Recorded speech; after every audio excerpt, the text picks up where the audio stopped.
அது பால வேலை இப்படி பண்ணிக்கிட்டு இருக்காங்க. கொஞ்சம் லேட் ஆகுது. சீக்கிரமாக பண்ணிட்டாங்கன்னா பக்தர்கள் ஒரு 15-20 லட்சம் பேர் இந்த இடத்துல கூடுவாங்க. மக்கள் சிரமம் இல்லாமல் போவாங்க. போன 2 தடவை ரொம்ப சிரமப்பட்டுட்டாங்க.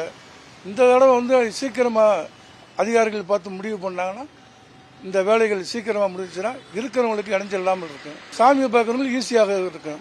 இவ்வளோ வருஷம் மக்கள் இது நிறைய கூடுற இடம். இங்கே தான் அழகர் ஆற்றுல இறங்குவார். மெயினான ஃபங்க்ஷனை இங்கே தான் நடக்கும். இந்த நேரத்தில் இவங்க வேலை பார்க்குறது இந்த திருவிழாவை எப்படி சாத்தியப்படுத்த போகுதுன்னு தெரியலை.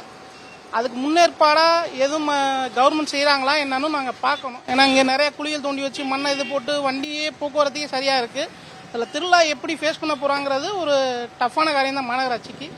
பட் இருந்தாலும் இதை நல்ல முறையில் நடத்தி கொடுத்து மக்களுக்கான எந்த பாதிப்பு ஏற்படுத்தாத வகையில் சேஃப்டியாக நடத்தி கொடுக்கணும்னு கவர்மெண்ட் கேட்டு.